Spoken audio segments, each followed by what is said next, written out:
In a world overrun with an infinite amount of multiverses, originating from a plethora of sources, four longtime friends band together to try to make sense of it all and present it to an audience in an easy-to-digest podcast. This is Geeking Off the Page.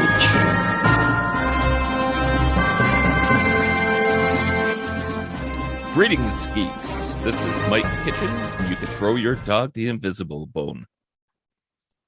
Hey everybody, this is Trevor, and it may sound like sometimes I'm ragging on my wife when we're doing the podcast, but she's the one who's really supporting me through all this, so she's aces in my book. Hey there, I'm Gavin, and everybody, get in here.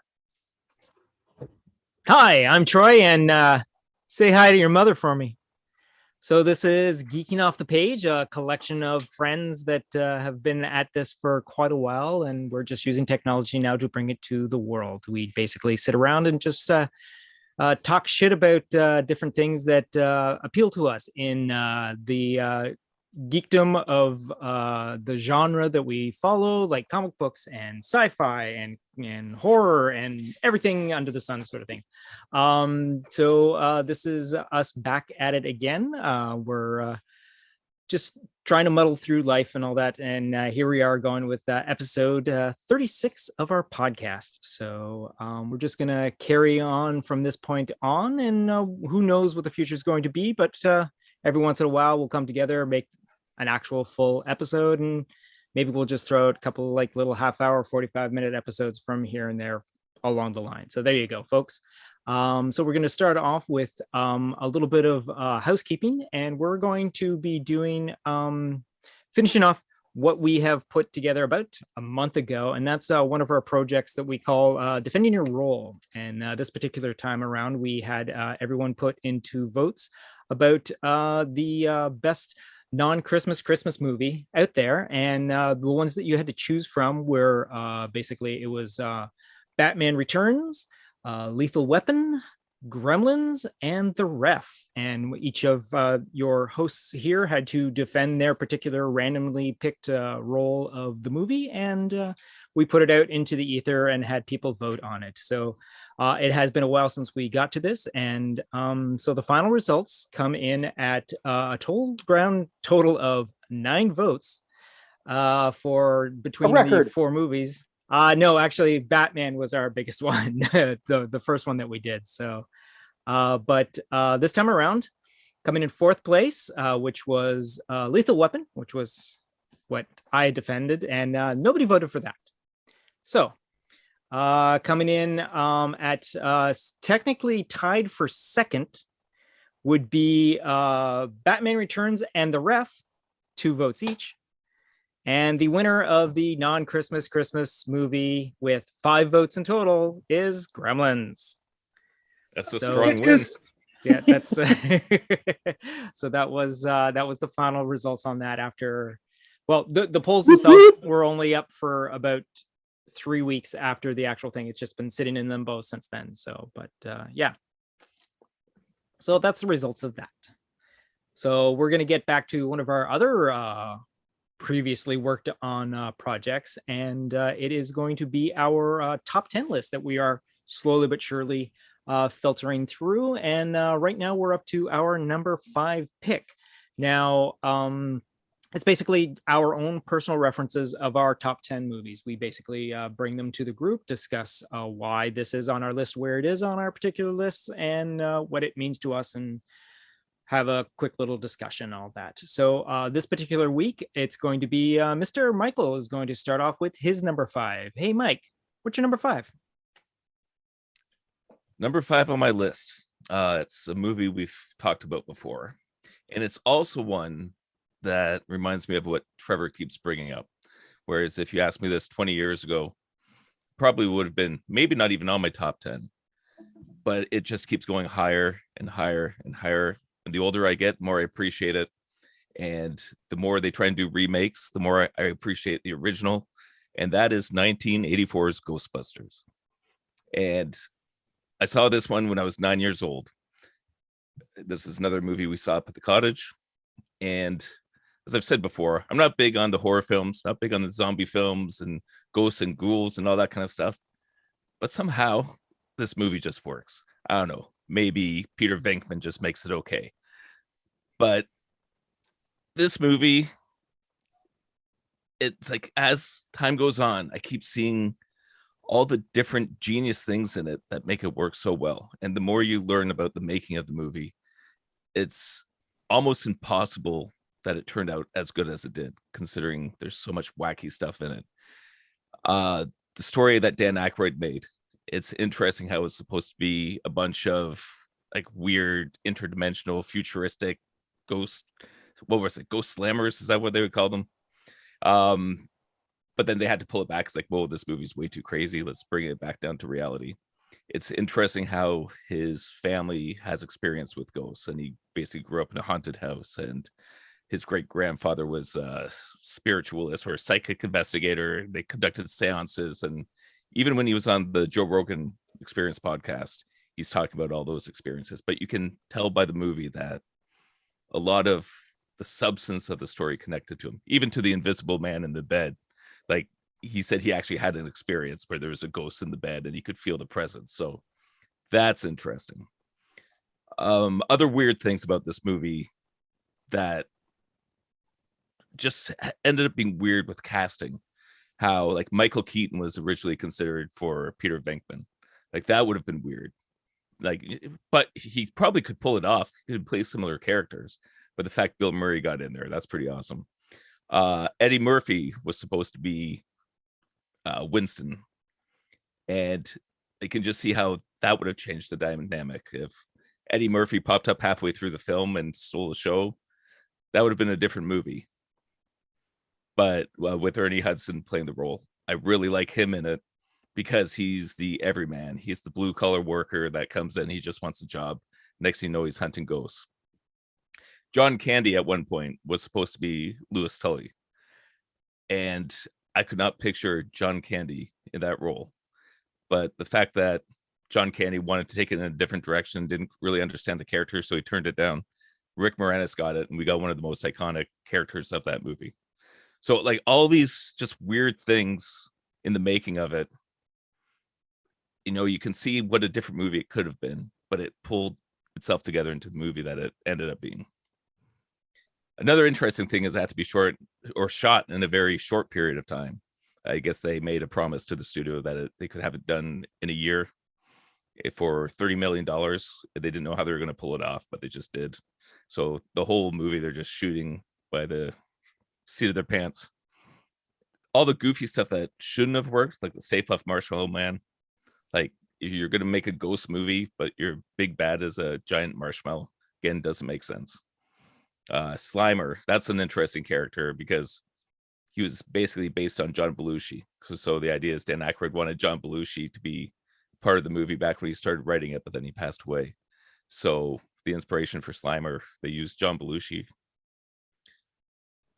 And anyways, throughout the movie, it's just interesting how like the flow of the story with just these university professors investigating the paranormal, get fired from their job from all the stupid experiments they're doing. Next thing you know, there's a ghost invasion. They start their own business.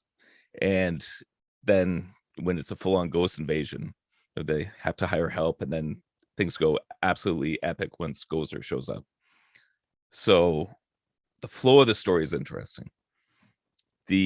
Some epic moments in that is like the ghosts escaping from the confinement. Like I remember being a kid in the theater watching that going, oh my God, what the hell is going to happen next? And then the music choices in it while everything's happening. One of the greatest soundtracks. In fact, we have Saving the Day on our car MP3. And anytime I'm driving around town and that one comes on, it's like, come on, let's run some red lights. There's an interesting thing towards the end with the climax of the movie where, you know, the mayor brings them into the office and they've got what is it? It's like the Pope or whatever, the religious people, and they have like all the different divisions of the government all there. And then when they actually go to the final fight and it's tanks and police cars, it's just like a huge army of people supporting the Ghostbusters. That's one thing in that movie that I think the only one that kind of comes close to that is the original Blues Brothers with the car chase, where it's just something at the end that's so epic. And I don't know, it just like you feel it when it happens. It feels like it's a gigantic moment. And with the crowds cheering, you have priests and rabbis and punks, earthquakes and everything else. Like it's just huge. So being a little kid, seeing that one in the theater, the demon dogs, everything else, the mixture of the horror, the comedy, the action, the suspense, the solid writing, and just the bonkers ideas in this movie. The more I watch it, the more I see how strong it is. Yeah, it just keeps floating up my list, and it seems like every year it gets one higher. So again, we've talked about this movie a lot, so there's not much more to say. But Ghostbusters, yeah, somehow it floated up to number 5 on my list. Best movies of all time. Who's up next? Gavin? Sure. I can do my number 5. Oop. Okay. Well, I haven't seen this one hit the list yet, so well, here goes. My number 5, as always, is only number 5 because some jerkwad made me put a number to it. It opens in an idyllic town in 1957, a world mired in the depths of the Cold War, where everyone could be a commie spy. Our main character, oblivious to the Soviet threat, became the luckiest boy in America with his very own giant robot. I am, of course, talking about the Iron Giant. Every boy's fantasy is to have his very own giant robot, and, well, Hogarth gets his. I don't have mine yet, but, well, I digress. Directed by Brad Pitt, who went on to direct some of Disney's most beloved Pixar films. Brad Bird? Brad Bird, yes. Yeah, not Brad Pitt. Brad Bird. Yeah, Brad Bird. Read it wrong. Thank you. You're welcome. And released in 1999, it was a commercial flop due to poor promotion from Warner Brothers. The story starts with Hogarth Hughes, voiced by Eli Marienthal, raised by a single mother, Jennifer Aniston, voicing Annie Hughes, discovering a giant metal robot wandering around aimlessly in the forest after crash landing. The giant, with no memory of who he is portrayed incredibly convincingly by Vin Diesel, who maybe speaks perhaps 20 words in the entire movie. Becomes fast friends with Hogarth, who in turn is pursued by Kent Mansley, voiced by Christopher McDonald, a convincingly paranoid government agent. Hiding the giant from Ken, Dean McCoppin, as voiced by Harry McConaughey Jr., discovers the giant has a secret. After convincing the military that the giant is not a threat, they go on and sorry, I had written something down here. Fuck.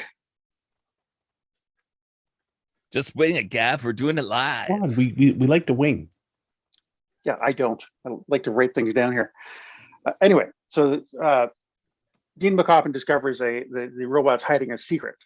Anytime it gets threatened, it basically responds with violence and guns and laser beams. You manage to hide the giant from the military, convincing that the giant is not a threat. But when Kent Mansley sees the giant robot saving children in the town, he manages to get a nuclear missile launched, leaving the Iron Giant as the only possible defense the town had. The giant sacrificed himself to save the town from the nuclear missile. This movie gets me every single time I watch it. One of the most inspirational lines I've ever heard in a movie is, "You are who you choose to be." And then you hear the giant go, "Superman." And basically rockets headfirst into a nuclear missile. It just makes me tear up every single time. Vin Diesel alone managed to put in so much emotion in a hugely modulated voice effect, and somehow it works. This is one of those movies that I bought as soon as I could on DVD, and it was only recently, 2016 specifically, that they finally released an incredible Blu-ray release, which I actually have right here. Huge box set with personal notes from Brad Bird, not Pitt, thank you, and some collector prints and all that sort of stuff, which I'm at some point planning to get framed. I assume it's going to be another 25 years before we see the 64 resolution or 64K resolution version released on Brain Vision or whatever the next media is going to be. But I will say the snappy writing, the incredible animations, the talented voices, the incredible music, all bring it together to make it one of my favorite top all-time movies.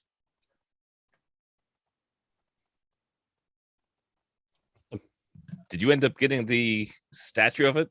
I forget what company made it. That big giant figure. A bunch of guys at work had ordered that one. Yeah, no, I couldn't justify that at the time. This is the picture there of the statue. Right. I couldn't. It's 8 feet tall. It wouldn't fit in my upstairs. My ceilings are only 7 feet. I'd have to cut a hole in the ceiling to put it. I'm pretty sure Amanda would kill me if I decided to bring that home one day. Where is he going to sit? Here somewhere. Oh, I have a little one about this big. Well, this box set actually came with a little tiny figure about like 3 inches, 4 inches. I ended up buying one of the toys way back that has a when they had the actual toys, amazingly, they actually had toy tie-ins with this, which had they been, advertising it from the start, the Iron Giant would have gotten a lot more recognition. Quite a few of our classmates and alumni worked on that film. Yep. Ricardo? Is that his name? Mm-hmm. Ricardo, yeah. I remember watching the special features on the DVD, and there he was. Just, hey, I know that guy. Yeah, it's such a shame too that a movie that good got so under notice when it was released, because there's if people knew about it, there's no way that wouldn't have been a blockbuster, because everybody that saw it eventually was blown away by it. I consider myself very lucky to have actually been able to see it in the theaters. I saw it in theaters. I missed it twice. So I went to see it, and then I went back the next day to make sure I was remembering what I was seeing, because it had such an impact. All right, so I think that jumps to me now for my number 5. And I know that my number 5 has not been discussed yet. I've been keeping track. So if everyone remembers, earlier on my list, number 7 was a horror movie, The Exorcist. And I said it was one of the scariest movies I'd ever seen. It was the horror movie that kind of desensitized me to horror movies, to all but one. This is my number 5. It came out in 1975. This movie became the prototype of the blockbuster. The summer it came out, lines upon lines of people waiting to get in to see this film. It had such a huge impact on movie-going culture. For those of you who've already figured it out, I'll end the suspense. Directed by Steven Spielberg, 1975, Jaws. People were afraid to go back in the water. This movie was made for a budget of $9 million, and in 1975 made $472 million. It held the record for the biggest box office for 2 years, until this tiny little film called Star Wars came out and finally toppled it off the list at number 1. For those of you who don't know what Jaws is about, it's time to crawl out from underneath that rock and watch a really great movie. It all takes place in a small beach town called Amity Island. And it opens with, bunch of teenagers having a beach party late at night. And this young girl, Chrissy Watkins, decides to go out for a midnight swim and try to entice her boyfriend out for a little bit of fun in the surf. And while she's out there swimming, waiting for him to come out, she gets nabbed by a great white shark. Now, the hallmark of this film was it was hinted at, but rarely shown. We rarely, if ever, got to see the shark. And that's what had, at least in my opinion, and I've read opinions of others, is what made this film so successful, is you didn't see the creature. You got hints of it, you saw its aftermath, but we didn't get to see it directly that often. And so, they end up finding what's left of her on the beach. Coroner says, well, maybe boating accident or drowned or something. Because the thing is in Amity Island, the summer beachgoers, like the tourists, is how the island survives every year. During the tourist season, that's where all the businesses make their money that float them through the winter and into the next summer season. So they can't go without the tourist dollars. The mayor, basically, he is overriding everyone, saying it's a boating accident because he doesn't want to get, he doesn't want to lose the income. And opposing him is Sheriff Brody, who is a New Yorker, doesn't like the water, but is on the island because his wife is a native. And at one point, they're all at the beach, and there's the young boy, Alex Kittner, who's out, and people see the attack.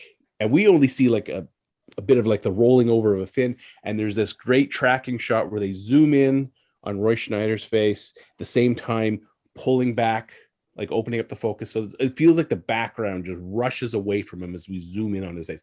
It's a beautiful shot. It was used, in several other films before this, but has become known as the Jaws shot because so many filmmakers, it's such an iconic shot. It just gives you such an ill at ease feeling, like, oh my God, what's happening? Because it's something you don't normally see. So immediately the mayor's like, well, we got to catch this fish. A bunch of fishermen end up catching a big tiger shark. Meanwhile, Sheriff Brody, played by, as I've said, Roy Schneider, calls an oceanographer to come out and help, and they get I forgot his name, Richard Dreyfuss as Hooper, Matt Hooper, who comes out, and he immediately, like, he's measuring the tiger shark's mouth. He's like, this shark isn't big enough. It's it's not native to the area. It's a known man eater, but it's not the shark. Because he examines the remains of Chrissy Watkins, and he's like, this shark had a much bigger mouth. So they go out. Hooper convinces Sheriff Brody to cut open the tiger shark. They find a bunch of stuff, but no Kittner boy. So they go out on the water, and they find Matt Hooper's or Matt, what's his name? I always know the name. Ben Gardner's boat, half sunk. And Hooper jumps in the water, swims over, and as he's examining a hole in the hull, he pulls out a tooth. And immediately he knows what it is. It's the tooth of a great white shark. And this is the scene that I know it's coming. I saw this movie in 1985, 10 years after it was released. I was 12 years old. I managed to sneak my way into a theater and see it. I've seen it many times. I have probably seen this movie at least 40 times. I know the scene's coming. I could hear the music swell for it. I'm bracing myself for it. But when Ben Gardner's waterlogged, corpse, the head swings down through the hole, I jump. Every goddamn time I jump in my seat. I'm braced for it and I still jump. And it is such an annoying thing because I've seen The Exorcist. As I said, horror movies don't scare me. But it's the combination of the music and the visual and the cutting, and I jump in my seat like a frightened little child every goddamn time. Now, I've watched the scene without music, and I don't jump. I don't jump as much. I still kind of give a quick little visceral reaction. I've cut off the picture, just listen to the music, and I still flinch. This was a perfect marriage of visual and audio, and I jump like a frightened child every damn time, and it pisses me off. And I think that's one of the reasons why I like this movie so much. That this movie came out 2 years after I was born. As I said, I waited 10. I'd wait 10 years and saw it when I was 12 years old, and now many decades later, and I still have the same visceral reaction. That's how this movie holds up to the test of time. So from there, they decide to, the crew decide they have to hunt down this big shark. They get Quint, Robert Shaw, in probably one of his greatest roles. He steals the show from this point on. He is the local shark hunter. He says him, Hooper, and Sheriff Brody will go out, they'll hunt the shark. And, they set out on the boat, the Orca. They got Brody throwing a chum line. This is the first time we really see the shark because it comes right up out of the water as, he's throwing, as Brody's throwing out the chum. And he says the iconic line as he's backing his way. I mean, he's shell shocked. He's backing his way into the cabin. He says, "We're going to need a bigger boat," which was a completely ad-lib line, but it's now one of the most iconic lines of the movie. We're going to need a bigger boat. Oh, we still use that line all the time. All the damn time. And it's so they managed to, Quint looks at it and he estimates the size at 25, which is bigger than the largest known recorded great white, which I think is 21 and a couple inches. So already this is a shark 25 feet long, 3 tons, 6,000 pounds.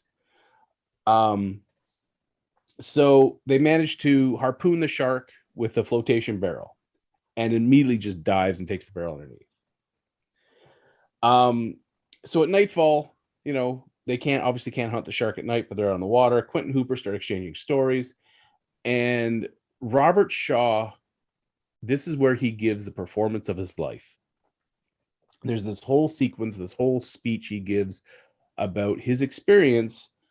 He survived the attack of the USS Indianapolis. For people who don't know, it was the ship that transported the first atom bomb to the islands where eventually the B-25 took off and dropped it. The USS Indianapolis was under radio silence. After they had dropped off the bomb, on their way back, they were hit by torpedoes from a Japanese sub, and the ship went in the water. The ship broke up, the entire crew went in the water. By the time rescue boats figured out that the rescue mission was there and the rescue boats started coming, sharks had taken so many of the sailors in the water. And Quint gives this beautiful speech about the people he knew, and the sharks are coming around and the people are hooping and hollering and slamming the water trying to drive the sharks away. And he said the only time he was afraid was when the big PBY came in. It was his turn to get in. That's when he realized if he ever went in the water again, he'd never wear a life vest, because the sharks were just coming up and taking the legs off of people and killing them left and right. And that's part of his anger towards sharks. That's why he hunted sharks. And then, at that point, the shark comes around and starts hitting the boat, and they realize, they've got to get out of there. So they put another barrel on it. Eventually, they put 3 barrels on it, and the shark is still being able to dive with 3 barrels, which Quint says is impossible. They realize they have to get it to shallower waters. In deep waters, it has all the advantages. But he overtaxes the engines. The engines blow. Shark hits the boat a couple times, starts to sink. As it sinks, Hooper decides to jump in a shark-proof cage, try to inject it with some poison. That doesn't go well. Shark rips the cage open like it's tinfoil. The boat continues to sink. Shark eats Quint. While he's eating Quint, he's trying to jam stuff into it. Eventually, a pressurized scuba tank gets jammed in the corner of the shark's mouth. As it's sinking, Brody finds Quint's rifle, and when he's on basically in the crow's nest, as it's going down, he shoots the tank, head explodes, and shark's dead. And everyone's like, all right, at least Brody survived. And Hooper pops up out of the water. He'd been hiding under at the bottom of the ocean, where it was shallow enough for him to do so. And the two of them grab some debris and start swimming back to shore.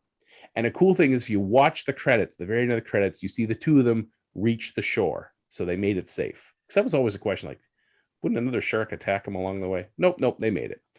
Anyways, why this movie has such an impact to me. As I said, I was 12 years old when I saw this movie. After I saw this movie for a good 3-4 years, I refused to swim in anything I could not see the bottom of. So if it was bathtub, swimming pool, that's great. Lake, I'd stay where I could see the bottom. It took a while to finally overcome that fear. And I shared that fear with millions of people around the world. This movie had a huge impact on people going into the water. And as I grew up, I began to appreciate the cinematography more, the story more, the acting much, much more. And yeah, this movie had a profound effect on my appreciation of film and of horror film especially. And as I said, The Exorcist completely desensitized me to horror, to every horror film but one. And this is the one, because it still gets me. We, when we go to the beach every year, every other year, I see the water, and I still have that split second of hesitation of dun dun. Exactly that. Dun dun. The perfect dun, music. dun, dun. The perfect music. It runs through my head, and I'm just like, whew. And then I eventually, very quickly, I get over it, and I'm out in the water. But I still have that in the back of my mind, and it's, I think, one of the only films that does that to me. That it affects my daily life. I approach the ocean. I go swimming, and when I get on the beach to go get the blankets set up and the towels and the chair and the umbrella and all that stuff, we're like, let's go hit the water. There is a split second hesitation in my step every time. And it's because of this film. I know it's this film. So, Shark Week hasn't helped either. But anyway, but yeah, so when we were writing these lists, Jaws hit the list pretty quick. And I was kind of shocked at how fast it rose in the list and stayed there. And very few films could dislodge it. And so, as I said, this film had such a big impact on me, and that's why it's my number 5. Question: have you shown it to your kids? Josie has seen parts of it, but I haven't shown my kids all of it. Josie's now getting close to the age where I saw it. I said I saw it when I was 12, so she'll have to wait at least 2 years before I'll show it. But they've watched Shark Week, and God, Fred just loves sharks. He talks about them endlessly. Right. But I wonder if the situation of a story narrative going along with the shark attacks might be the linchpin of that whole entire, I'm not a big fan of sharks anymore. Exactly. So yeah.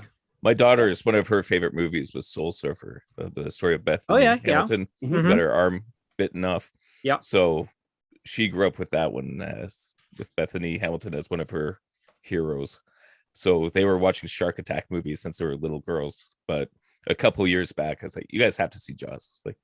We have to watch the original, the OG shark movie. And Mm-hmm. yeah, all the kids loved it. All got freaked out by the water after, as they should. But And again, absolutely. and it's again a movie that we probably all saw the first time when we were really probably too young to have seen that movie, because it was on. Well, I know I saw it on TV for the first time. I think I saw it on one of those, back in the day, the Super Channel or whatever it was, that the HBO version of what we got in Canada and all that sort of thing. First Choice Super Channel. First Choice Super Channel. That's it. Yes, it was First Choice Super Channel. Yes, exactly. And exactly. I was like you, Trevor. There's that hesitation of going into a big body of water. I'm like, I don't know about this situation, but take that step, and it's that other foot's like, nope. Exactly. Yeah. Well, it's just because it's so set in reality too. There's nothing mystical about the creature. We just get all the information of why sharks are the way sharks are, and then when the shark, later on movies become farcical and whatnot. By the time we get to the revenge, it's sort of like a silly story. But that first one is just spectacular, and it was because of the technical issues they had with the shark Bruce that Spielberg had to make the decision of, let's show the shark less, which worked perfectly for the movie. And it's just gonna most horror movies now kind of follow that. They don't show you the creature or the monster right from the get-go. They kind of hint at it, and then they'll have their big jump scare reveal, and like, ooh, there it is in all its glory. Jaws couldn't do that. They couldn't jump out and say, here it is in all its glory, because the damn thing kept sinking. Yeah, exactly. Yeah. Well, it's like the xenomorph in Ridley Scott's Alien. It takes so long to actually introduce the actual final xenomorph into the story. And when you see it, it's very briefly there. And it's more terrifying knowing that it's out there and not being able to be seen, much like the shark. It's just so beautiful. And again, John Williams' score. So simple, that track. Two simple notes. Yeah, exactly. But it just gets your heart racing. Have you guys read Scott McCloud's Understanding Comics? I think no. Years back. It's basically a comic book about making comics. And one of the great panels is showing how you commit murder in your mind between panels. So it's just two panels. If I remember right, it's like a knife up in the air. Yes, panel, yes, another yeah. panel of like a silhouette, or something like that. And he's saying how basically you just killed the person in between those panels. Your brain is the one that committed the murder. And that's what happens. Psycho. Yeah. He Yeah. had, you see the knife come up and then you see the blood swirling around the drain. Yeah. So for And these that's kind all of you horror need. movies, the more that happens in your own head, the more you're an accomplice to Because it, the more it brings out your own fears. who's it? I just remember there's a famous author that said people have a better imagination than they can write, than any writer can write, because the fucked up shit we can put together in our heads will far exceed what they could ever show in the theater. Right. And another thing you had mentioned was the Indianapolis. Have you guys ever listened to Dan Carlin's Hardcore History podcast?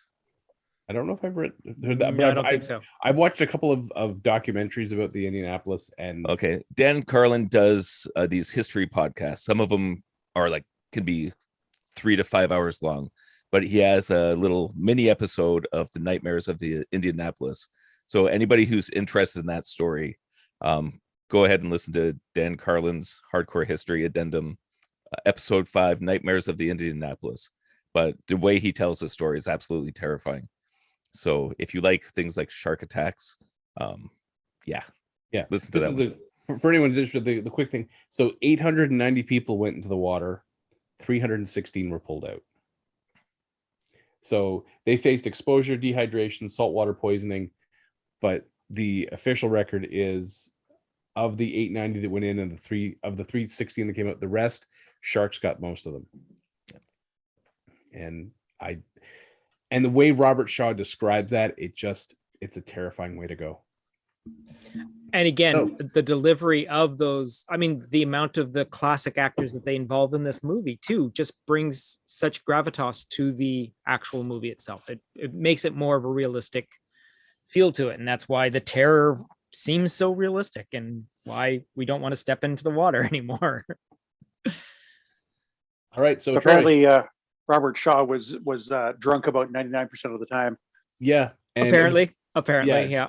I was reading through a lot of the different trivia behind the film. Yeah. And actually his speech, Shaw wrote himself, because the scriptwriter and Benchley were going back and forth about what they wanted and what they don't. And so he was tired of trying to memorize their rewrite. So he went out after filming, wrote it down, next morning showed it to them, and they're like, yeah, we go with that.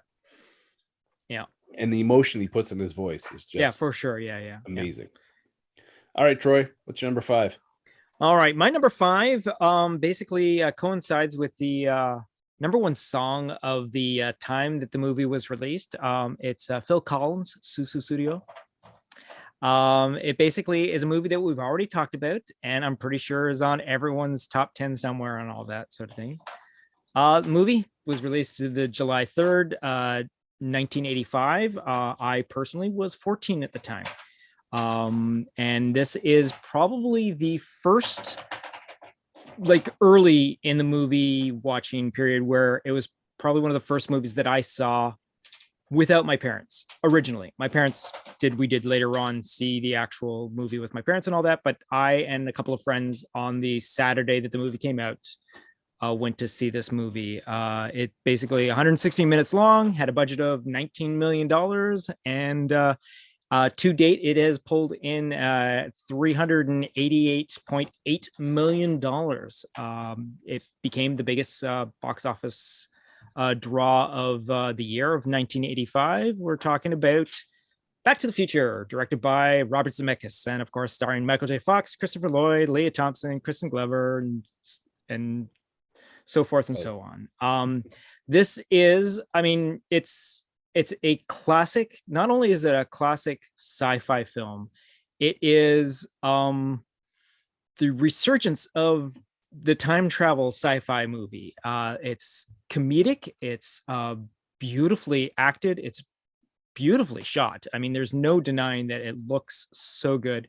The idea of time travel and running into the paradox of what happens when you meet your parents when they're your age that you are currently, and what sort of mistakes can ensue. And as we find out from our protagonist of Michael J. Fox playing Marty McFly, he is basically untwining his whole entire existence by not allowing his parents to meet the way they did originally in the original timeline. So this movie is just so full of it's a smart sci-fi film that does not overshoot its audience. It lays everything out beautifully. It's not there's no overdone exposition and all that sort of thing. Anything that is needed to know is basically just rabbled off in the mouth from either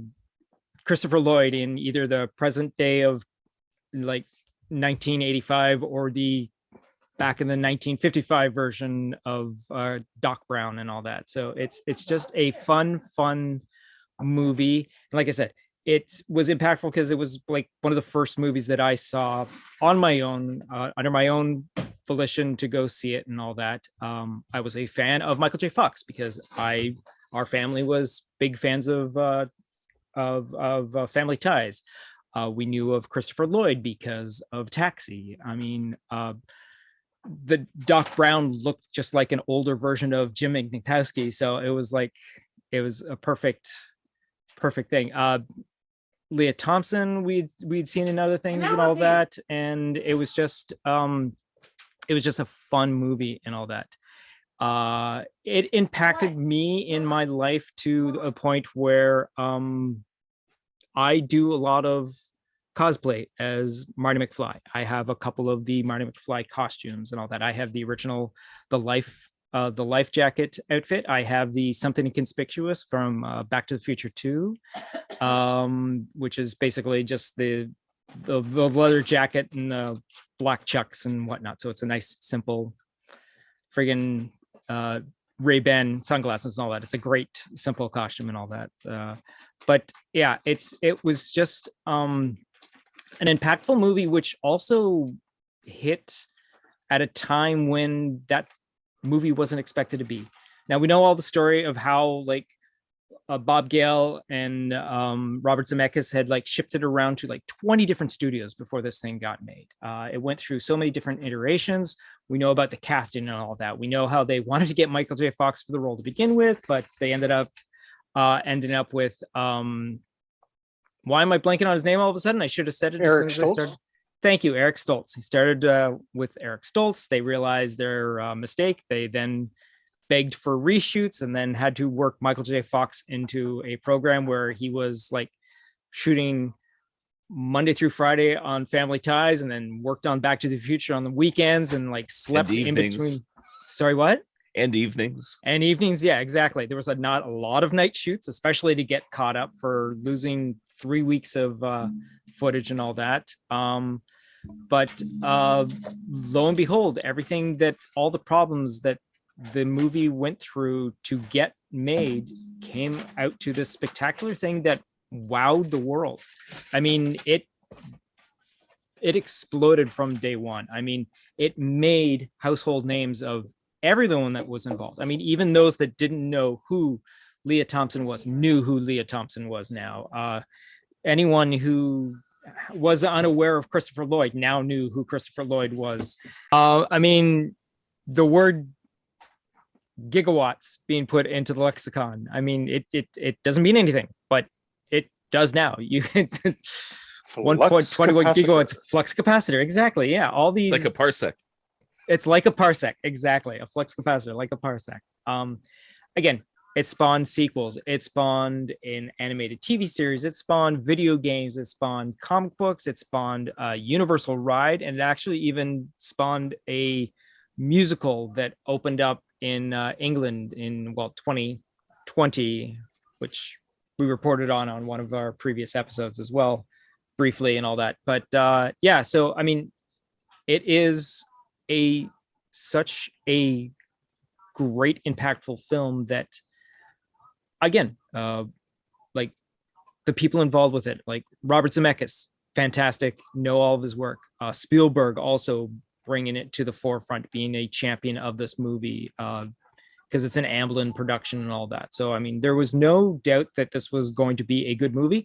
I just don't think anyone was really expecting in 1985 for this movie to be as big of an impact on culture as it actually is. I mean, to this day, it's still, people are still talking about the movie, and it's always finding new younger audiences that discover the exact same thing, because it's a movie that, while it is set in the time that it is a timeless movie, because you can, as long as, because when the movie starts off, you learn enough about the 80s to know that this is when the movie takes place. So when he goes either direction anywhere in the storyline, you know that in 2015, 2015 is not like the 2015 from 1985, but because of what you've seen of 1985 in that movie, you know that that's the 2015 of that.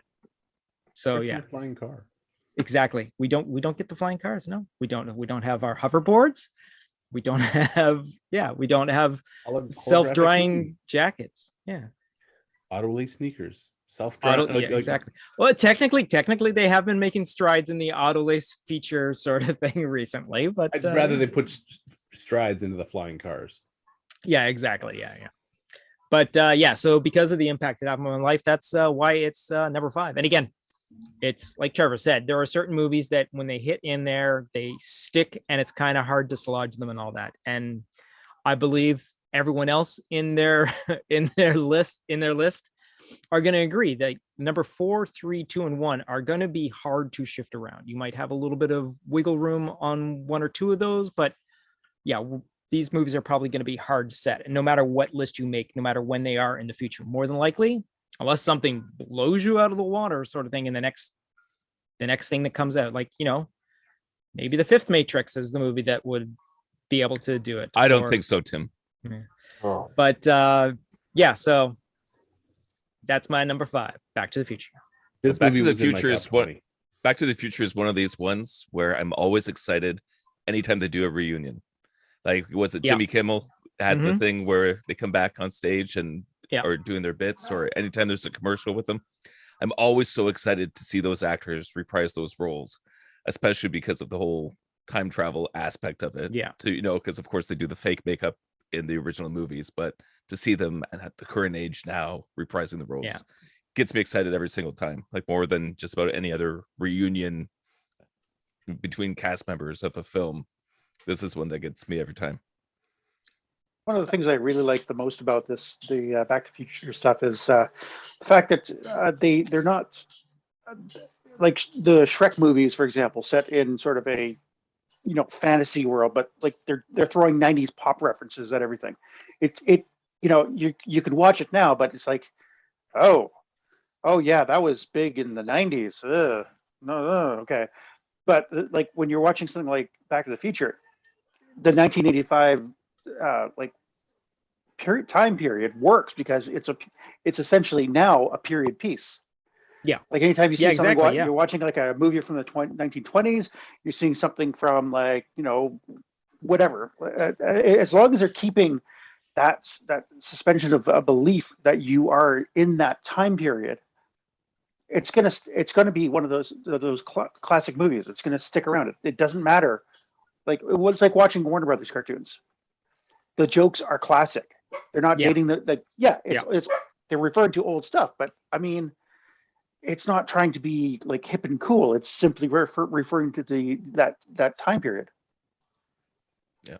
There's there's a book Mary got me that talks all about Back to the Future, the making of and stuff and there's a great little blurb in there about why they use the DeLorean. And what it was is Bob Gale, one of the producers, one of the writers, he was approached by Ford because Ford was like, we'll pay you $75,000 towards the budget of the film if you use a Ford Mustang. Gale's instant response was, Doc Brown doesn't drive a fucking Mustang. Right there. It's just that ended the conversation. And the thing is, they were sitting in a boardroom and there's a representative of Ford there, and they're like, we'll pay you $75,000 if you use a Mustang.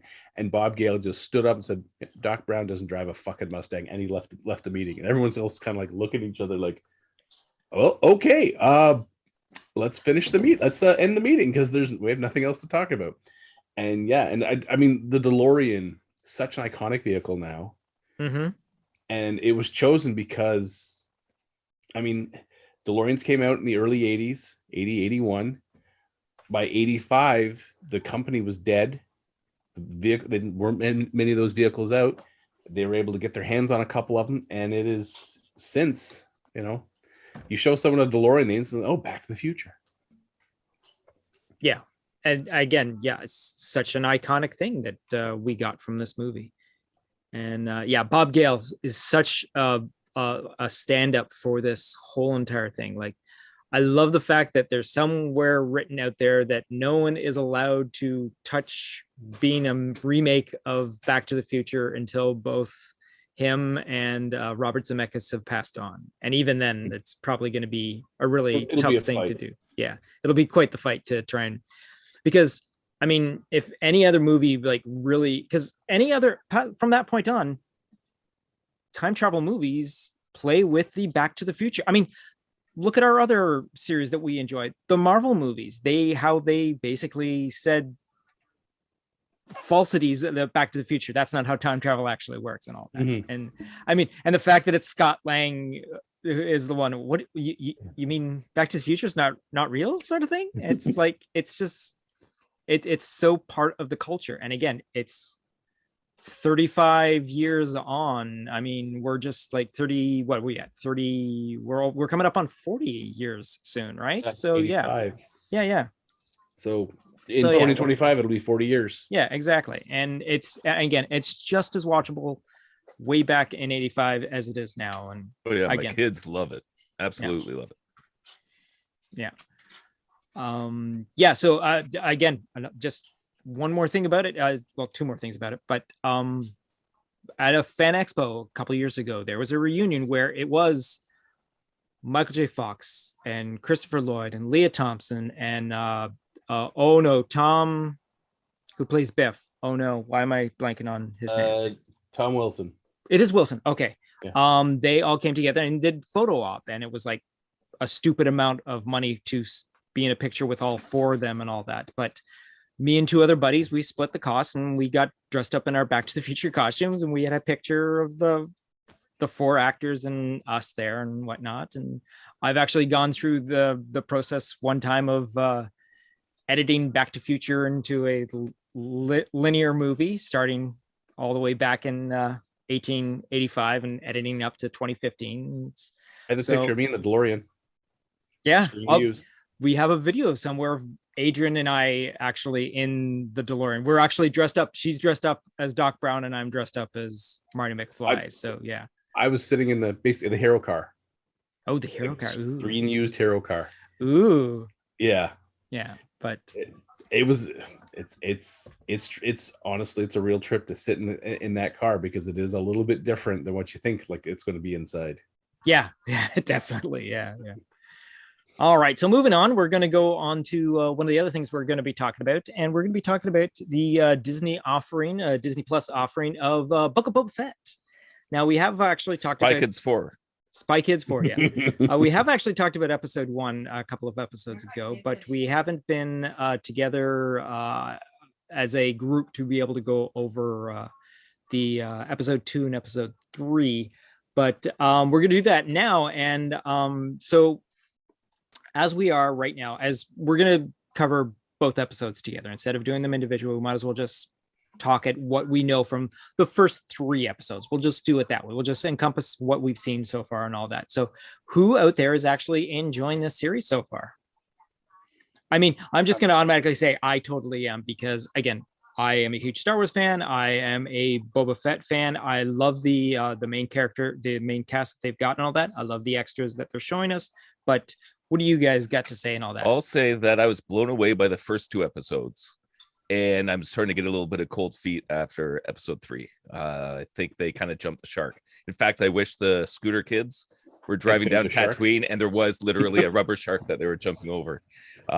So I think there's still room for redemption, but that's where I'm at right now. I'm very, very similar with Mike. 1 and 2, like 2 has been my absolute favorite episode. My kids say the same thing. 3, the flashbacks, as limited as they were, the Tusken Raider storyline, yeah. that was more fun. And then we Mhm. jumped to the present time, and Yeah. it was good right up until we had the Vespa crew, the Vespa Power Rangers. Yeah. They bugged the hell out of me. But the things is this, I know that we have a couple of other directors coming up with their episodes because there's 4 more episodes left. So I have a hope that this gets turned around for the better. Because yeah, the Vespa Power Rangers really left a sour taste in my mouth. And the low speed chase was just The low ridiculous. speed, high speed chase. Yeah. The low speed, high speed chase. There's it just looks- more of a sense of speed from the Zamboni scene in Austin Powers than there was in that. It looks like they shot it at the wrong frame rate, and then when they tried to play it back, it just looks so stilted. Like it didn't like. It looked terrible. It was. Now, I I thought did it looked like a Rancor. Spy Kids movie. Well, I was watching it. This doesn't feel like Star Wars. This feels like Spy Kids, right? Like from the costumes to the makeup, Yeah. to the stunt action, to the weird way it was shot, to the Mhm. floatiness of the vehicles. And then when I saw who directed it, it's like, oh, well, yeah, that explains it. But it's funny because he directed the first episode, right? Yes, exactly. And the he first did a one was very fantastic strong. job. We Yeah. did get Danny Trejo as the The Rancor new handler. Rancor. which Yeah. That was was pretty nice. cool. That was a redemption. And some of the fight at the when he gets ripped out of the back to tank, that was kind of nice. Yeah. But yeah, all in all, season 3 or episode 3, sorry, kind of left me a little sour. But I have hopes for next Wednesday for episode 4. But on the flip side, episode 2 blew me away. Yeah. Yeah. It was No, that was definitely yeah. awe-inspiring. Yeah, right down to the using Macquarie's original artwork to fill in scenes. I mean, And it's amazing how good it looks because of that. yeah. Oh, Because so, you see it, oh, it feels like Star Wars. yeah, exactly. Yeah. Look, Even with Luke's friends, you remember Cammy that. and yeah. Yeah. So when I saw those costumes before I even realized who they were supposed to be, I was so impressed that there's these random humanoids that look like Star Wars characters. Like they're wearing outfits. It's like that's exactly what it should look like. Yeah. So when again you get to the Spy Kids and the Power Rangers, it's like, why couldn't they get that design right? I think what would have saved that chase is if he had blasted out of the city and then opened up the speeder to full speed, and they had to open up the bikes to full speed. And you would have had a bit of a pod race sort of sequence instead of the running through Raiders of the Lost Ark with the escaping with the Ark in the truck, like knocking over the aqueducts and trying to, They could have been playing yakety sax for the Benny Hill theme. That was It would have worked definitely just as well. That's exactly that. The pacing of that totally looked like that. It was Keystone Cops. I would have loved to have seen them being more of a swoop gang than we saw the colors made me feel like we're doing like an American Graffiti race movie. Like it totally was. Well, I mean, one of them had like all the mirrors on it, like those Exactly, like the 60s Vespas. It was just like, and how they that even would did bother me if they were rusty and looked like But they look Tatooine too new. vehicles. Yeah. they look were way brand too new. new. Yes, yeah, and I believe we had this conversation offline that yes, those things. There's no way those things would have been able to stay that clean on that desert of a planet because look, nothing looks that shiny and new. I mean, the only thing that looked that shiny and new was friggin' Amidala's ship from episode 1, and that's because it was just chrome to begin with. It now this it is landed, and while they were out, they probably had the guards out there polishing. Exactly. Yeah, exactly. What did all you the think, R2 Gavin? units are polishing it. Well, I got to say, I really enjoyed episode 2, or as I like to call it, Dancing with Crab Dragons. Basically, it was a great sort of insight as to like seeing maybe how Boba Fett his morals changed from being like just essentially someone who's going to just do it for the money to someone who was doing it for something greater. Basically, he the way he stood up for the Sand People, the way he was negotiating for them.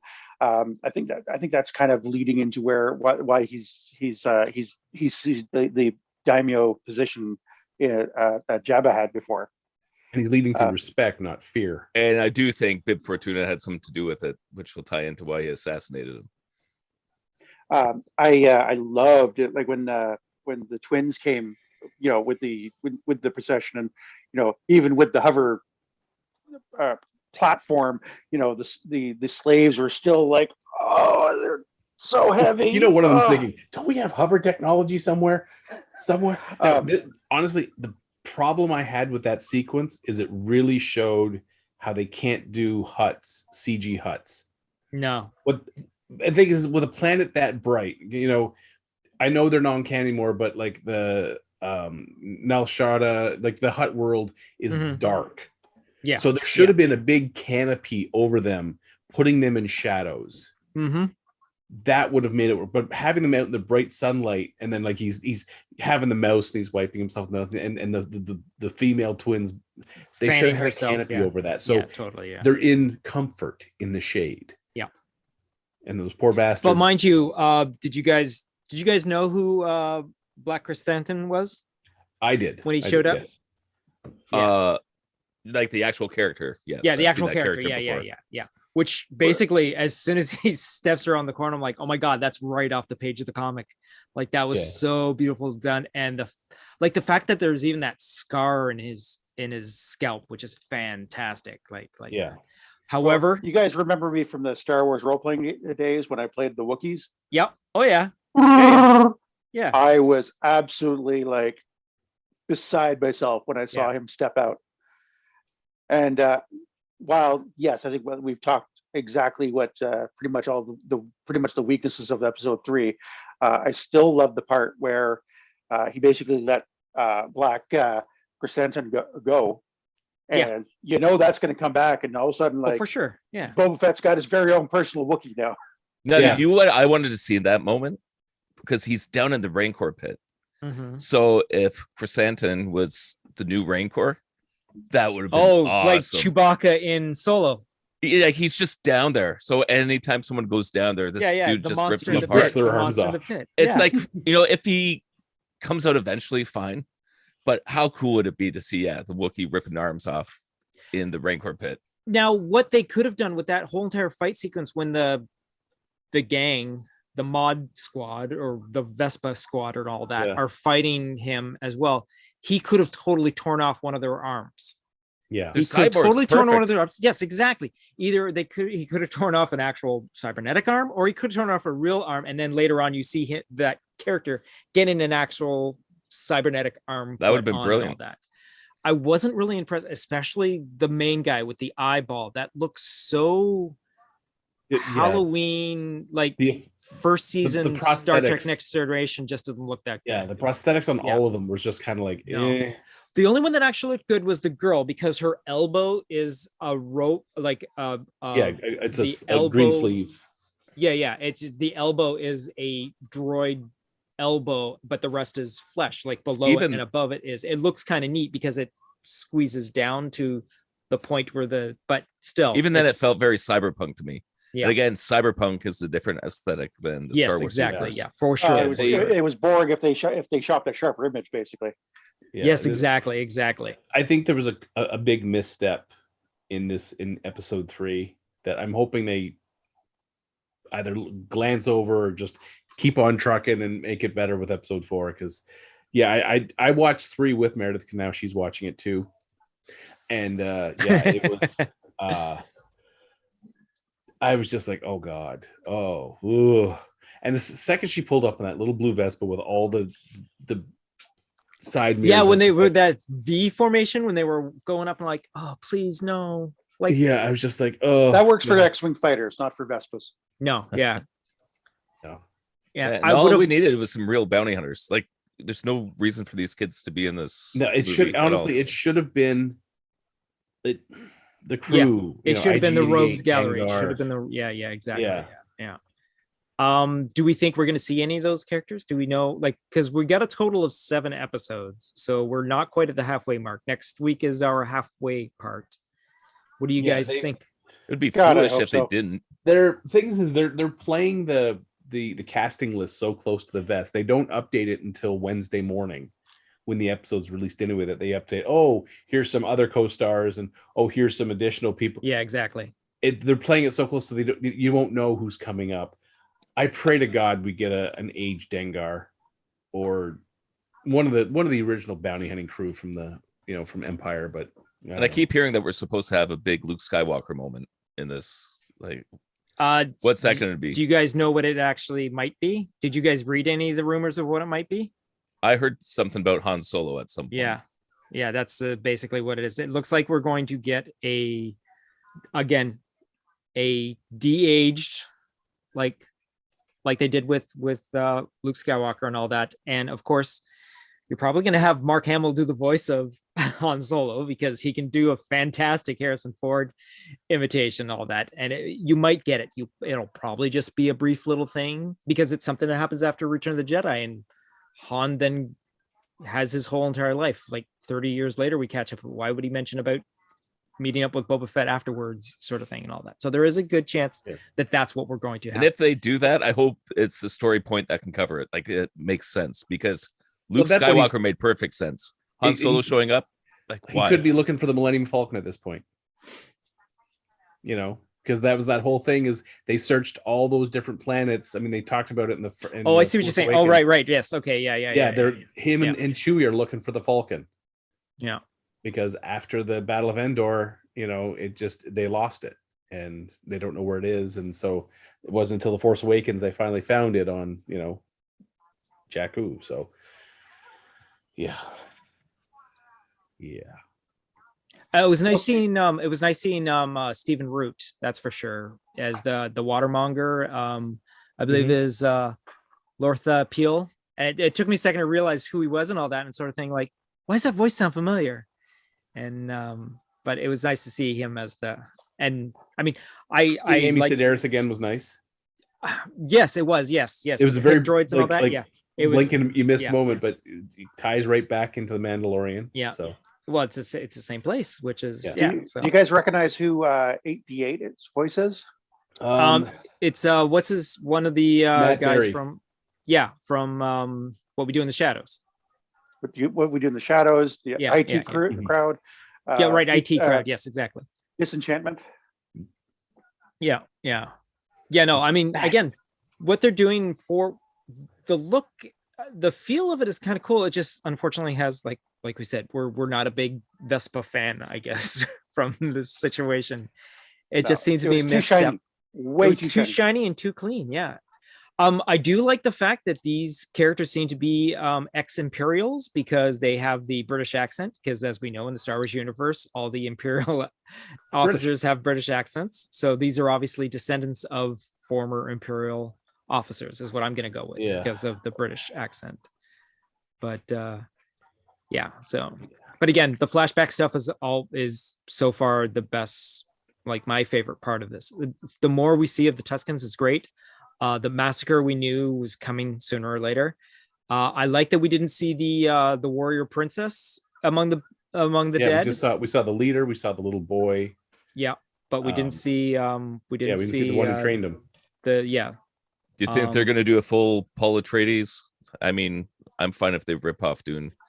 They've already done enough of it. Star Wars ripping off Dune, as I say for the 17th time during this podcast. But I would like to see Boba Fett get the desert power.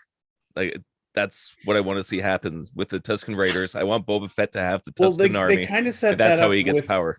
With seeing the Pikes beginning to arrive, right?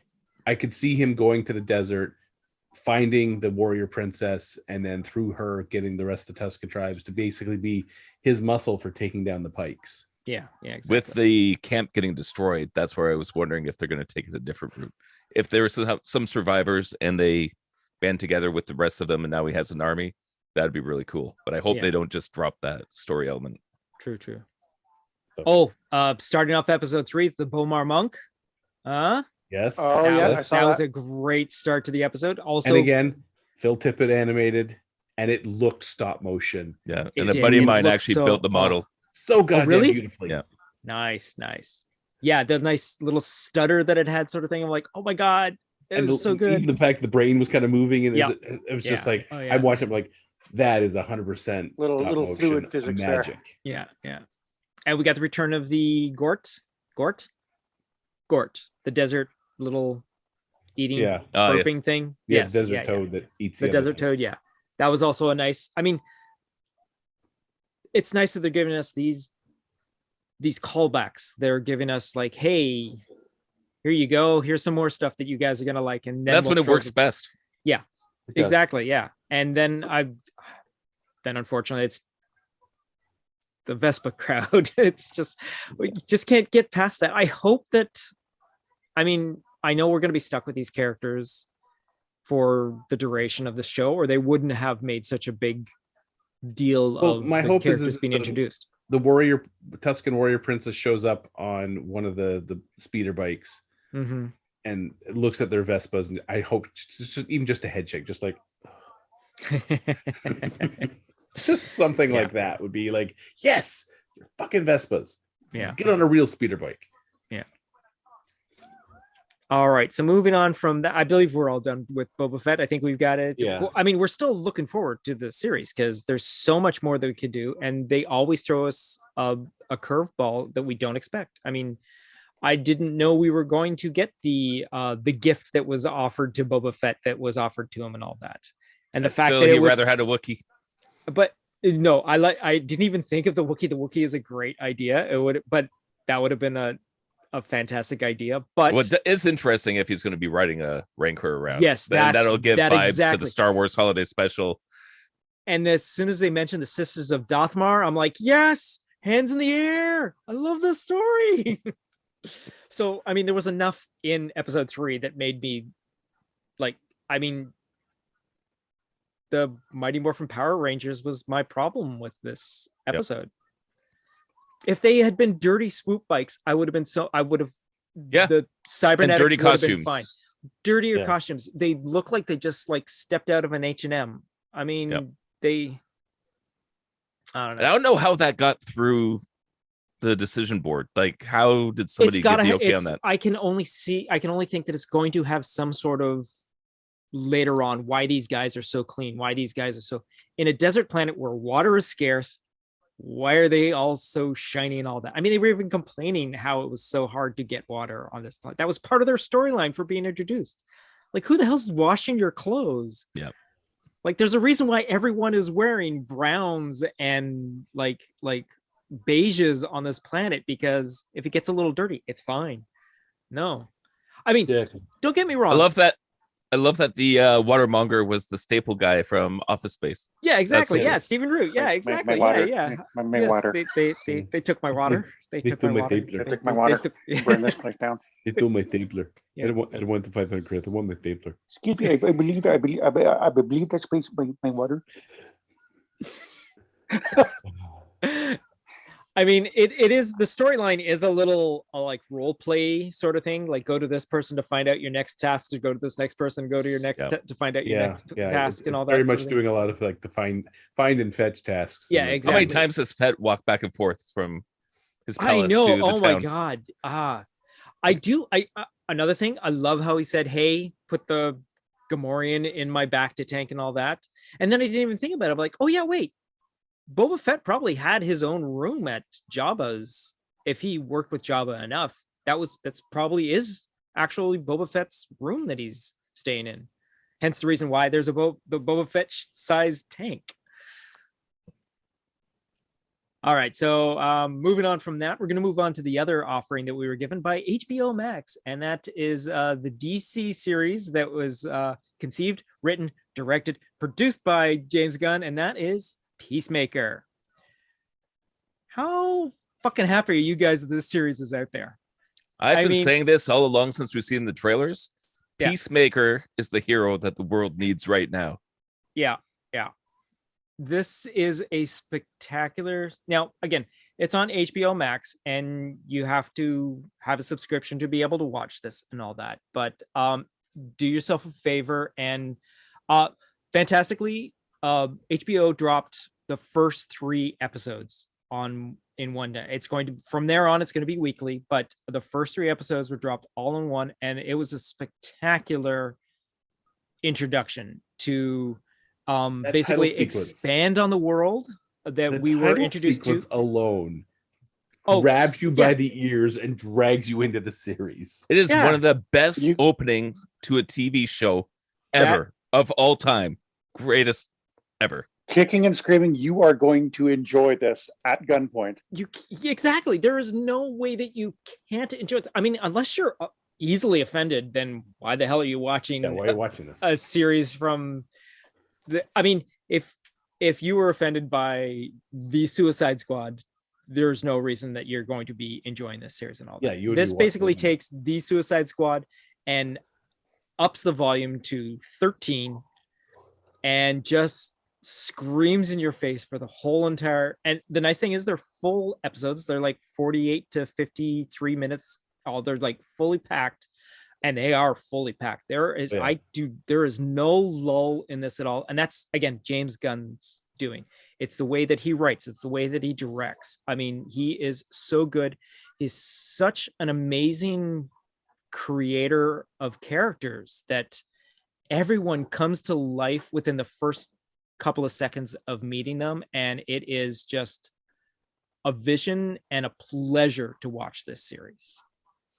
I think James Gunn has almost like a carte blanche to just say, "Hey, Mr. Music Producer, I want that song." And they're like, "Yes, you may have this."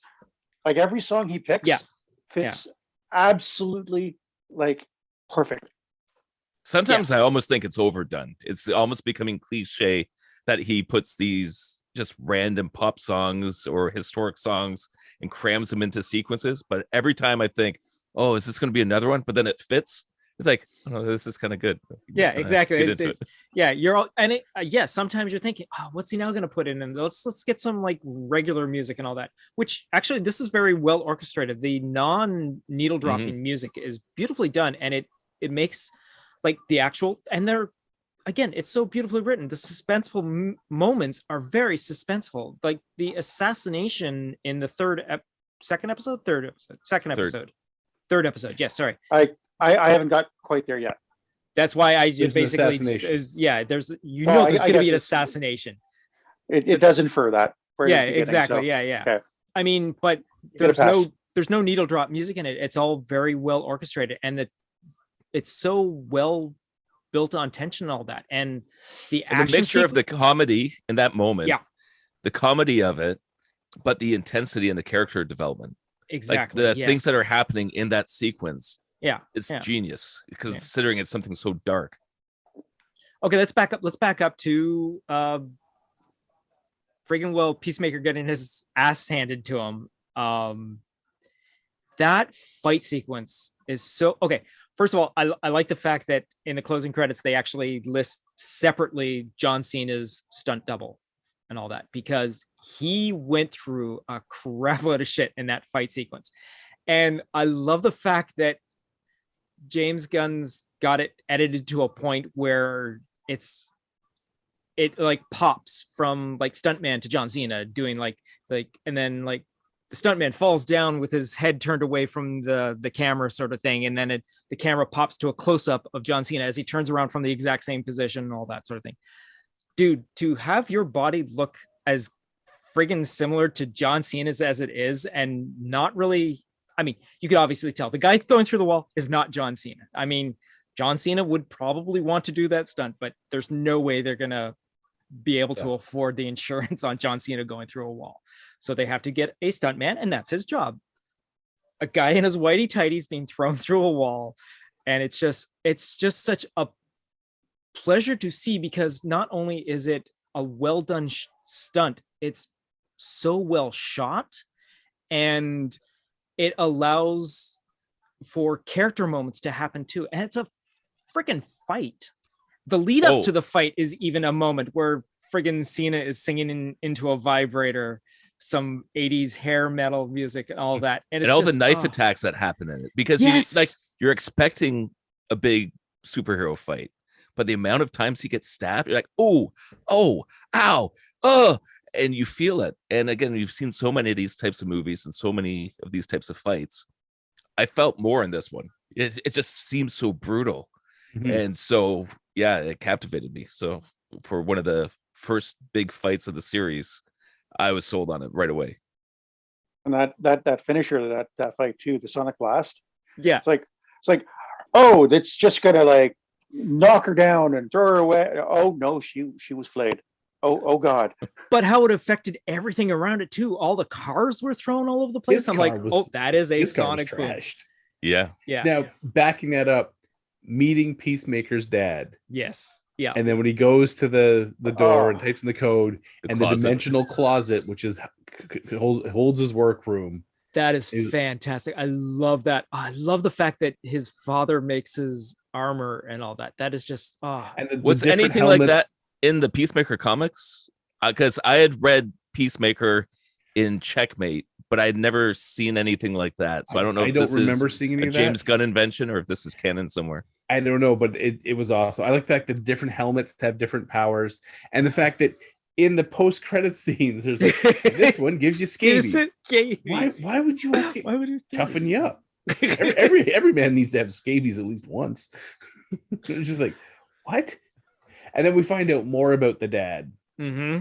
as the episodes progress, and you're just like, oh. Yeah. Oh yeah. No, his dad is not a good man.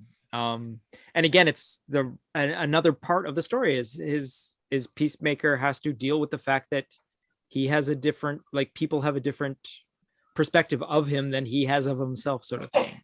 Yeah. And oh my God, I mean, we knew it was going to be cool, but how fucking beautiful is Eagly? That's amazing. That's a Oh my great job. God. Eagly I is- wanted to see Red Wing like that, but Eagly is such a great character in this. It's so good. Even when the head's out the window like a dog. Yes, and the exactly. tongue's With the going, tongue sticking out. Yeah, that's so great. But, and the I mean, they hug. could have cheesed it so hard with animatronic wings, like doing that awkward, you know it's fake kind of thing. Yeah. But Yeah. it But- just felt like Take a a picture. real eagle. hugging me. Yeah, exactly. Dad, I can't reach my camera. You take a picture. Yeah. And it's just so, I mean, it does look like some of it is a practical puppet and all that, which is fantastic and all that. But the way it's so difficult to tell. I mean, you can tell during the hug, there's a little bit of there's the eye contact doesn't quite sort of line up in some shots and all that sort of thing, which is understandable. You don't want a actor that close to an actual live animal sort of thing, but it just looks so, and it's so entertaining too. Well, it's done so well considering it's a TV show as well. Yes, exactly. Like Well, the I mean, effects and the character and so much personality. Like that kind of stuff is hard enough to animate. But to get that much personality out of a bird that's so likable, yeah. it's amazing. Well, it is Completely. also HBO budget. I mean, and it's James Gunn doing an HBO DC, so you got a little more. I'm pretty sure he has a little more scratch in it and all that sort of thing. But again, this is a fantastic ride. I mean, oh. I and mean, go on, sorry, Gavin. Go on, Gavin. I'll admit, I enjoyed James Gunn's The Suicide Squad a lot, Mhm. especially compared to the original version. Like, I don't recall if they're just kind of hand waving the old one as sort of like don't pay attention to that. This one's better, but it really sold me more so on the that group dynamics thing, and the supporting cast for the Suicide Squad really made that work well as in the movie, and to see them come back in Peacemaker, I think is great, because you've got all these characters, like Sharpie marker guy, or whatever he's calling them, every single one of the characters it feels unique and different, and so I'm super excited for this show. This is going to be a fun show. Harcourt is one that I didn't even really notice in Suicide Squad. No, But she steals the show in this. she totally does. And yes. it's amazing. And Yeah. even the dance sequence that cracks me up, because all the other characters are ridiculous doing the dance. She's an odd one because she's very attractive, but she's got the stoic face. She's a hard ass character, but she's doing this goofy dance. It's like you watch that in the introduction, like, what in the hell is going on? Yeah. So that was a fun character. And then the other one, Vigilante. He Mhm. completely stole the show for me. Like, Yeah. I wasn't sure how this character was going to work from the trailers, but seeing him in the show and the fact he's a proper superhero, like he doesn't take the mask off ever. Yeah, He has exactly. a Yeah, secret yeah. identity. Yeah. Like, this is completely different than the Marvel heroes where, yeah. If you do that enough, yeah, they won't know your Yeah, face. you won't be able to. Yeah. But I the think we Marvel just heroes, spoiled a joke for Gavin. Did we spoil a joke for Gavin? it won't You spoil did, it. but I mean, once this is over, I'm Yeah, probably going to jump no. right back to Okay, good, Peacemaker. good. Yeah. But the fact that Spider-Man takes his damn mask off so much that he has to get Doctor Strange to alter the fabric of the universe. Boba Fett takes his helmet off every chance he gets. Oh, I know. Like Boba Fett might as well get nanotech where he could just hit the button and it disappears because he talks so much with it off. But here you have a hero with a secret identity and a mask. Exactly. Yeah. I miss that. Of all the Marvel movies, like I want more of that. Mm-hmm. So I hope that they keep doing that with this. Oh, and another thing with this that I have to say is forced diversity always pisses me off, right? And right at the start with Amanda Waller's daughter, I was like, oh my God, are they going to shove this stuff down our throats again? But once I found out it was Amanda Waller, Amanda Waller's daughter. Yeah. And then suddenly it's like, oh, that's actually a good character point because it fits with this dynamic of the story. It's like, that's cool. And then you have a diverse cast, but it feels natural. Like it doesn't feel like they're cramming it down your throat. It's like, no, these are just really good characters. So that's really cool. And so they're also playing the whole opposite side, like you with Peacemaker's father, like how much more brutally racist and horrible can you be? Yeah, right? Exactly. Yeah. And then you have these other characters playing off of that. Mm-hmm. So it's a way to bring that into the storyline and make it interesting and make it like it's an actual story point. So I loved everything about that. So that made me happy. Yeah, exactly. Yeah. And again, it just shows how good of a writer that James Gunn really is. And again, he the fact can take that it to those dark places. Yeah, exactly. And still make you laugh. It's weird. And how he can write an ensemble cast and nobody seems to be left behind. Yeah, I mean, very true. Yeah. Like even the cops that they're introducing into it. Exactly. Yeah. And again, going back to that opening sequence, how everyone who is a main character in this show seems to be in the opening credits doing the dance sequence. Even the old man neighbor looking over the hedge. Exactly. Even the janitor. Yeah. Even the janitor that we're introduced to in the very first episode and all that sort of thing. It's just like, it's nice to be, I guess, surprised by nudity. Was not expecting to see that gratuitous of nudity either. I mean, it was definitely that hairdo that woman had was just fantastic. And it was just such a fun, and okay, John Cena is fantastic in this role. I mean, I've been following his career since I've seen him debut in the WWE, and just knowing that he can work the mic and talk off the top of his head sort of thing. This role is so beautiful for him because it allows him to do what he's good at, and that is acting. And that's what a lot of the good wrestlers are. Those that can talk on the mic are usually the better ones, the ones that have the better personality and all that. Sure, you can throw a guy 1,000 feet or jump off the top of the Titantron and all that and through a table and all that. That's spectacular to do. But if you don't have the presence on the mic, you're not that well-rounded of a character. And there's a handful of them that are actually like that. Like Dwayne Johnson is the same way. It works beautifully on the mic. And that's why he's got such the acting career that he has, because he has the ability to do that. And John Cena can play the character. He can play the character. Yeah. And John Cena is just killing it in this role of, I mean, it's not his first leading role, but it's his first huge leading role that is got so much behind it. It is a big project that he is working on. And I am so happy for him that this is him. And again, John Cena doing promotion for this whole entire thing where he shows up every place wearing the Peacemaker outfit. It's just so John Cena. It's not an outfit, it's uniform. I apologize. That is right. It is a uniform. Yeah. And honestly, I can't wait after, with the promos. I'm just waiting for him in the classroom. I want to see that whole sequence of him in the classroom. Oh, that's right. From the preview we saw. I forgot about that scene. It was so good. So yeah, that's coming. That's coming soon. Yeah. And we know that at least 2 more episodes are directed by James Gunn. So yeah. But I think the very last one, like 6 and 8, are directed by Gunn. So yeah. Since I can't watch this one with my kids, I had to at least You show can't. them Why the not, trailer, Ryan? or I had Really? to show them the introduction.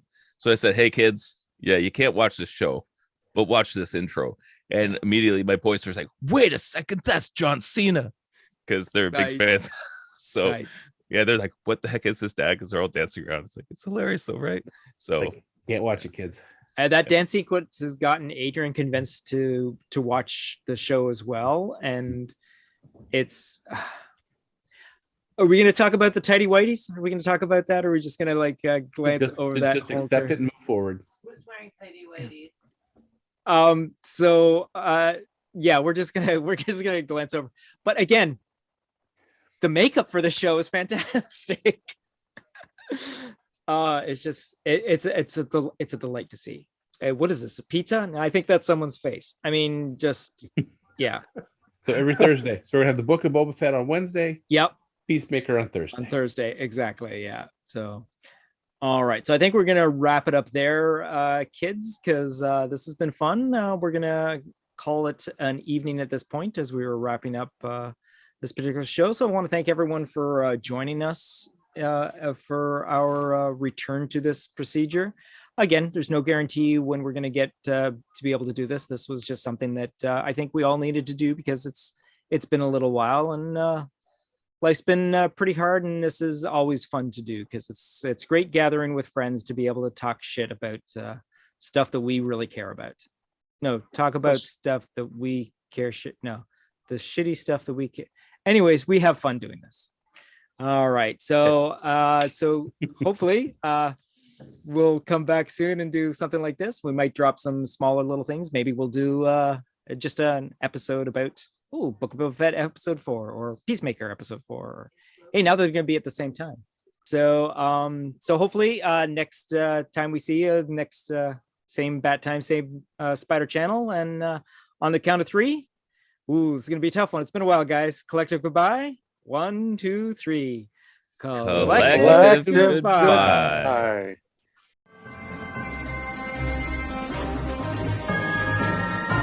You have just been listening to Geeking Off the Page with your hosts, Mike Kitchen, Gavin Burbage, Trevor Brown, and Troy Bowman. Please be sure to like, subscribe, and share. Also, if you could leave us a rating and comment, that would assist in allowing others to find this podcast more easily. You can follow the podcast on the following social platforms: Instagram and Twitter, search for @PlanetGeekPod, all one word. On Facebook, search for Planet Geek Productions.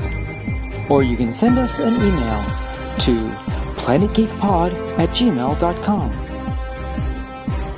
Buy the guys a coffee by going to Ko-Fi, ko-fi.com/PlanetGeekPod. And know that any and all donations will go towards improving all current and future Planet Geek Productions programs. Thank you for listening.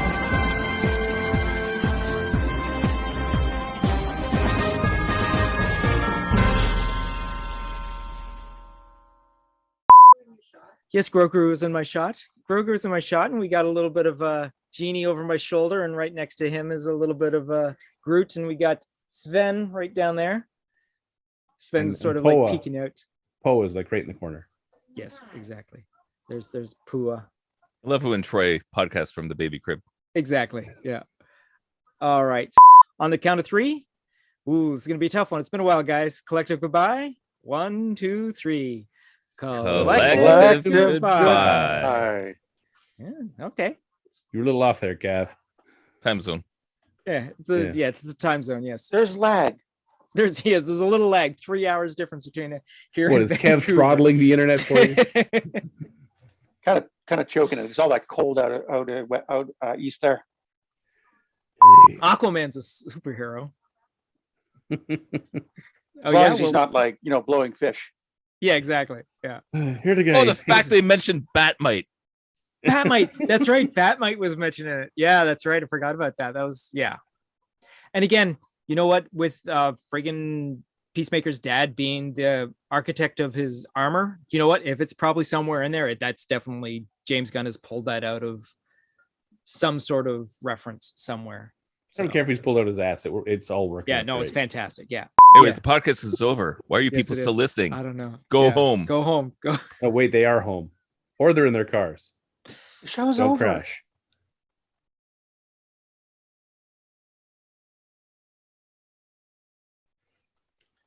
Get home safely, or if you're on your way to work, get to work safely, or if you're on to somewhere else, get there safely, so you can listen to the next one. We care about you.